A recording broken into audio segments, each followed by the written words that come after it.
নমস্কার বন্ধুরা, সবরই রকমারিতে আপনাদের সবাইকে স্বাগত। আজকে আমি আপনাদের জন্য নিয়ে এসেছি আলু কাতলি রেসিপি। আলু তো আপনারা অনেক রকমভাবেই বানিয়ে খেয়ে দেখেছেন, কিন্তু আমার পদ্ধতিতে একবার বানিয়ে দেখুন, আশা করি সকলেরই ভালো লাগবে।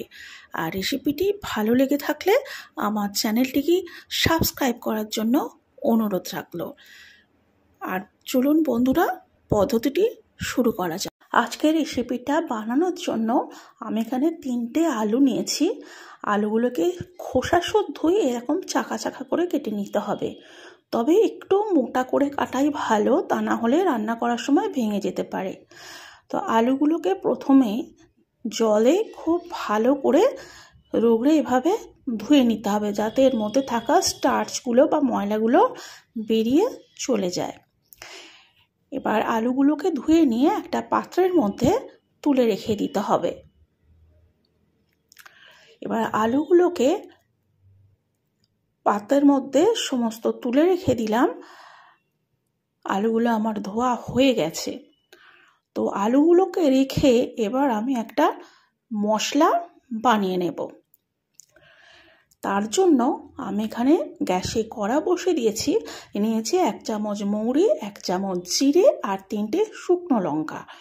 তো এই সমস্ত মশলাগুলোকে আমি শুকনো খোলায় ভালো করে ড্রাই রোস্ট করে নেব। একটু নাড়াচাড়া করে যতক্ষণ একটু সামান্য লালচে রং ধরলে বা এর মধ্যে থাকা যে তেল আছে তেলটুকু শুকিয়ে গেলে আমি নামিয়ে নেব। বেশি করে ভাজার দরকার নেই। তো আমি একটা থালার মধ্যে ঢেলে এটাকে ঠান্ডা হতে দেবো। ঠান্ডা হলে তারপর এটা একটা পাউডার বানিয়ে নেব।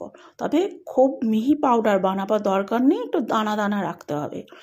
এবার ওই একই কড়াতে সর্ষের তেল গরম করে তাতে দিয়ে দিলাম 1 চামচ সাদা জিরে। এবার জিরেটাকে একটু নাড়াচাড়া করে ভেজে নেব, যতক্ষণ এর মধ্যে থেকে একটা সুন্দর গন্ধ বেরোতে আরম্ভ করে ততক্ষণ পর্যন্তই কিন্তু এটা ভেজে নিতে হবে।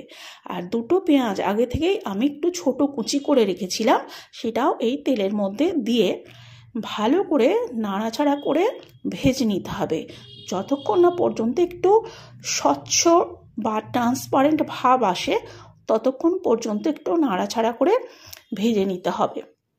এবার যে ধুয়ে রাখা আলুর টুকরোগুলো এই তেলের মধ্যে দিয়ে পেঁয়াজের সাথে একসাথেই নাড়াচাড়া করে কিছুক্ষণ ভেজে নিতে হবে। তো আলুগুলো সামান্যক্ষণ ভাজা করে নিয়েছি। এবার একটা চাপা দিয়ে আমি 10 মিনিটের জন্য এভাবে ভাজতে দেব। এবার ততক্ষণে আমার ড্রাই রোস্ট করে রাখা মশলাটা ঠান্ডা হয়ে গেছে। আমি মিক্সি জারের মধ্যে ঢেলে নিয়ে এর একটা পাউডার বানিয়ে নেব।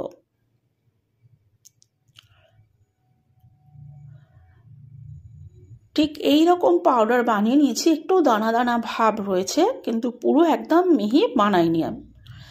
10 মিনিট বাদে ফিরে এলাম। এবার ঢাকাগুলো দেখছি যে আলুগুলো বেশ অনেকটা ভাজা হয়ে গেছে আর পেঁয়াজগুলো অনেকটা লালচে হয়ে গেছে।